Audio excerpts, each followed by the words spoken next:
Fuel's coming up. Don't move! Don't move! Don't move! Put the gun down!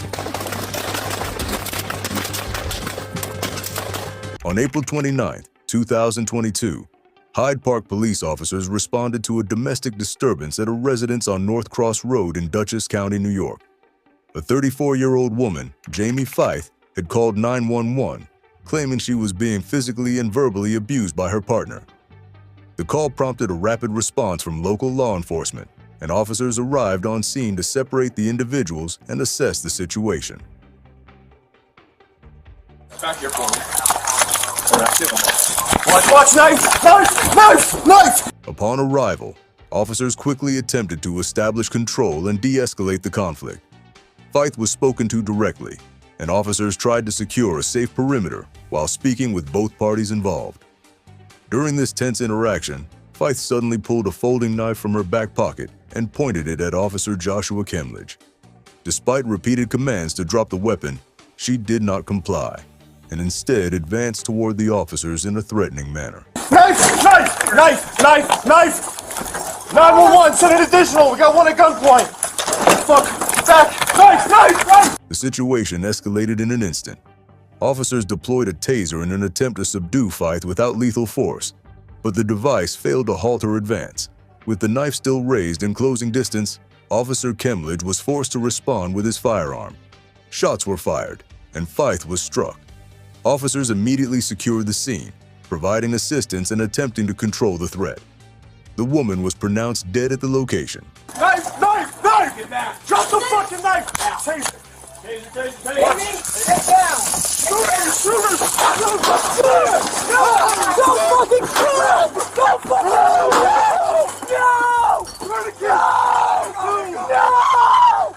No! What the fuck? Get off her! Get off her! Don't fucking kill me! Don't fucking kill me! From the moment officers arrived, the scene was chaotic and dangerous. Body camera footage later revealed the intensity of the encounter, showing Fife ignoring multiple warnings and continuing her aggressive advance. Officers had very little time to react, and the lethal force used was a direct response to the immediate threat she posed. The encounter unfolded rapidly, leaving only seconds for decision-making as lives were at risk. The incident was thoroughly investigated by the New York State Attorney General's Office of Special Investigation. Investigators reviewed body camera footage, witness statements, and all physical evidence to determine the justification of the officer's actions. It was concluded that the use of deadly force by Officer Kemledge was warranted given the immediate threat presented by Fife. The investigation confirmed that all appropriate protocols were followed during the confrontation, and no criminal charges were filed against the officer. Case 2. On July 28, 2025, the Reno Police Department received an urgent call reporting an active shooter at the Grand Sierra Resort and Casino, located at 2500 East 2nd Street in Reno, Nevada.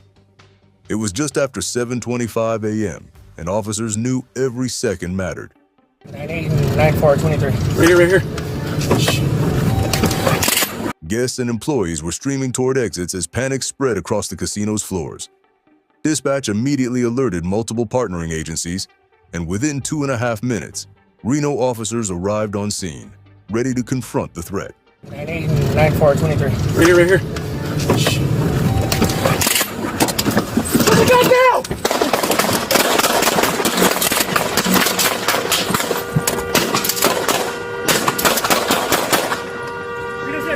Shots fired! The suspect, later identified as 26-year-old Dakota Hoover, was in the northwest parking lot of the resort when officers made contact. Without hesitation, Hoover raised a 9mm Glock handgun and fired at the responding officers, striking a patrol vehicle multiple times. 2 bullets tore through the top portion of the windshield. A third hit the right front passenger side tire, causing it to deflate, and another bullet struck the front right portion of the bumper.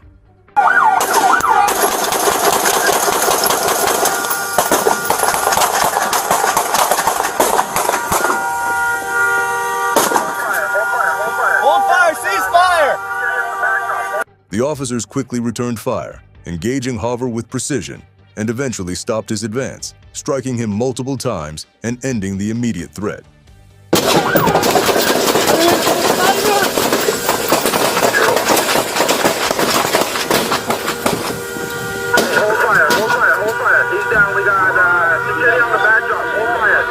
Throughout the engagement, Hoover remained armed and continued firing sporadically, prompting officers to take cover and return fire when necessary.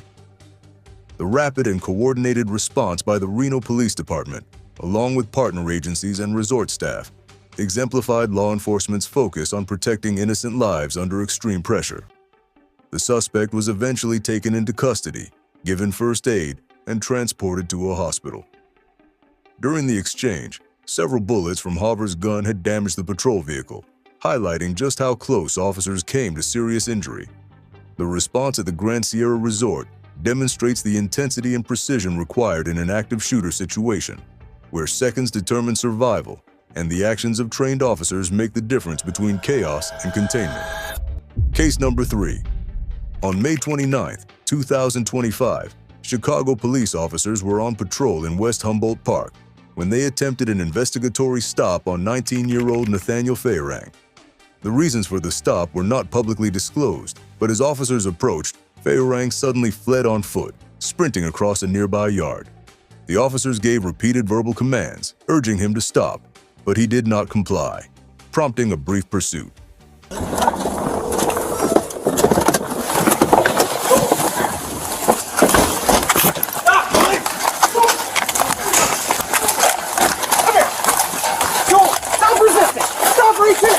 Feierang darted behind fences and through backyards, weaving between parked cars as officers followed closely. When officers finally caught up to him, a struggle broke out as they attempted to detain him. During the confrontation, Feierang's firearm discharged, striking one of the officers in the leg. I got shot in my head, Hey, dude. your I hands. got light. Stop reaching. Stop reaching! Stop. I'm trying to... The officer immediately took cover while calling out over the radio that he had been shot. Other officers, observing the threat, returned fire, striking Feierang in the course of defending themselves and attempting to subdue the situation. Andrew, stop. Shots fired. Granted call. 256 to ready. Shots fired at the police. Andrew, you good? Send ambulance. Andrew's hit. Give me it. Turn again. The scene was chaotic. Neighbors watched from behind locked doors and windows as the tense encounter unfolded. The sound of sirens grew louder as additional units arrived to provide support, establishing a perimeter and ensuring bystanders were kept at a safe distance. Every second counted as officers worked to control the situation and protect both themselves and the community. Timestamp for the tourniquet squad. Hey, FN's here. I got a gun right here. Hey, I shot. Okay. All right. Feierang was struck multiple times during the exchange of gunfire. Officers quickly called for medical aid, securing the scene and attending to both the wounded officer and Feierang. The injured officer was treated on site and transported to a nearby hospital, where he was released the same day with non-life-threatening injuries. Feierang, however, was pronounced deceased at the hospital. Law enforcement recovered a firearm from the scene, confirming that it had been discharged during the struggle.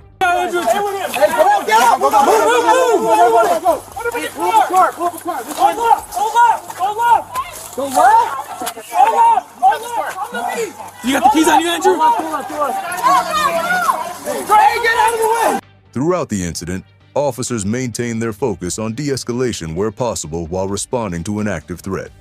The situation highlighted the split-second decisions law enforcement officers must make when faced with an armed and fleeing suspect. The tension of the moment, the rapid escalation from a simple investigatory stop to a life-threatening encounter, and the precise response by the officers reflect the unpredictable and dangerous nature of policing in urban neighborhoods. Get him in Sergeant's car. Open. Get in there. Slide. Get in with him, man. The Civilian Office of Police Accountability, COPA, is conducting an investigation into the events, reviewing body camera footage and other evidence from the scene. The pursuit, the struggle, and the exchange of gunfire all remain central to understanding what occurred in West Humboldt Park that night, offering a detailed record of a rapidly unfolding and deadly encounter between law enforcement and a young suspect who chose to resist. This incident underscores the risks officers face in split-second confrontations and the tragic outcomes that can result when compliance is not met during encounters with armed individuals. Number 4.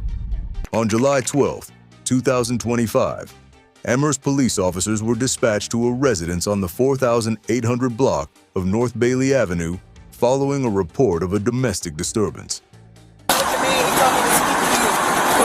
Raquel Grant is in the house. He's not supposed to be in there. Okay. He put his hands on my niece like a week ago. Okay. Officers were quickly informed that the suspect, 26-year-old Raquel Grant, had 2 active warrants, elevating the potential risk of the encounter. The first officers to arrive on scene were Lieutenant Matthew Labuglio and Officer Aiden Vangelov.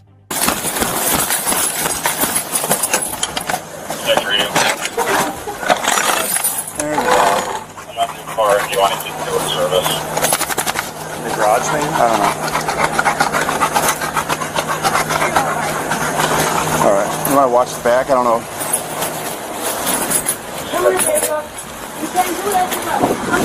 22 radio. As they approached the home, they attempted to make contact with Grant by calling out to him from outside the residence, hoping to resolve the situation without direct confrontation. She's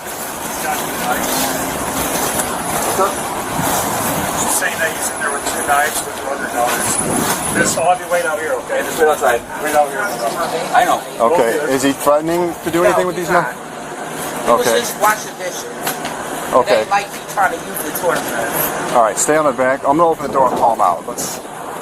Instead of responding peacefully, Grant exited the rear window of the house armed with 2 large knives, immediately charging at Officer Vangelov.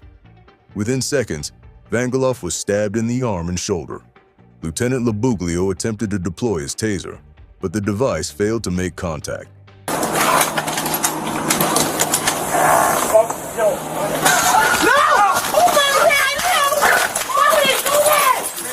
Amid the chaos, Officer Vangelov managed to kick Grant, creating a brief separation between himself and the suspect. Despite this, Grant remained aggressive, pressing forward with the knives raised, showing no intention of surrendering. Recognizing the imminent threat to their safety, both officers drew their service weapons and fired at Grant. A total of 5 rounds were discharged, striking him in the side and elbow. From the moment Grant exited the window to the time officers used lethal force, the entire encounter lasted just 6 seconds. During this extremely brief but violent confrontation, the officers were forced to make split-second decisions to protect themselves and neutralize the threat.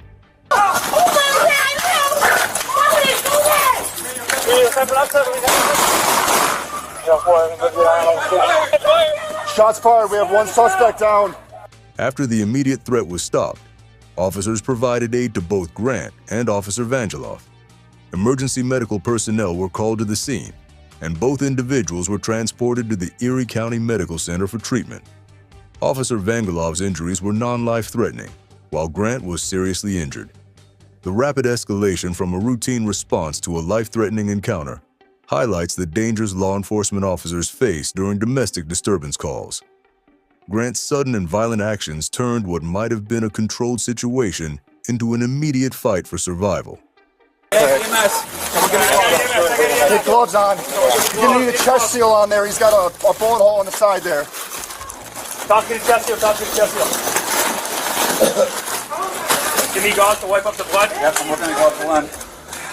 Lieutenant Labuglio and Officer Vangelov acted decisively, balancing the need to neutralize the threat while minimizing harm to themselves and others.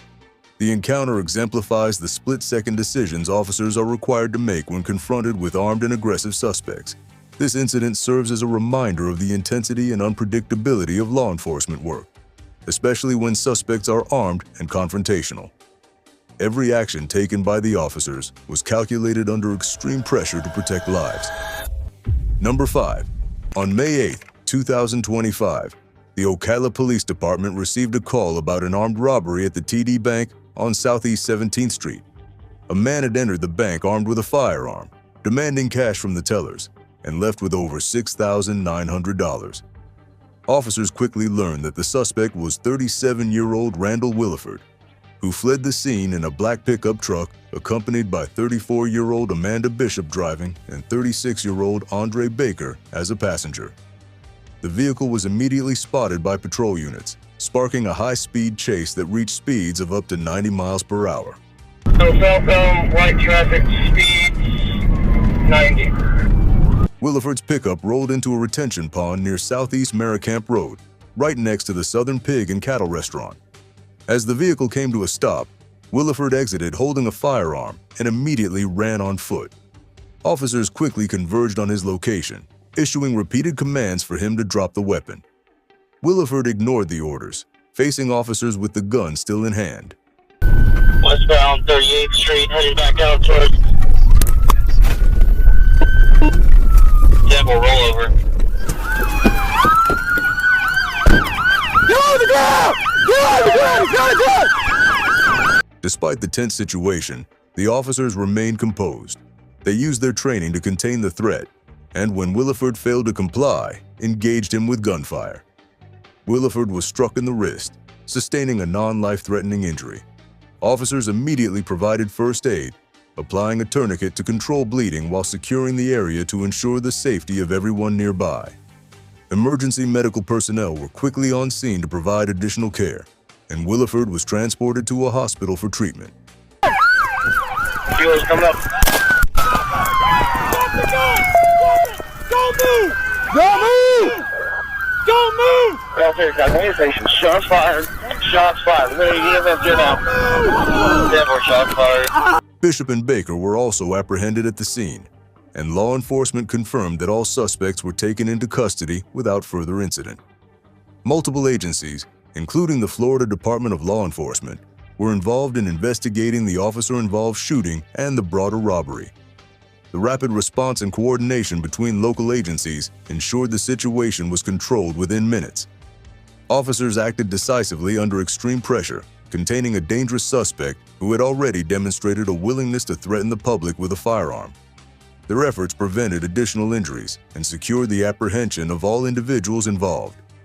From the moment the call came in to the point of apprehension, the incident highlighted the risks officers face daily, as well as the critical importance of training, communication, and rapid decision-making in high-stress situations where lives are on the line.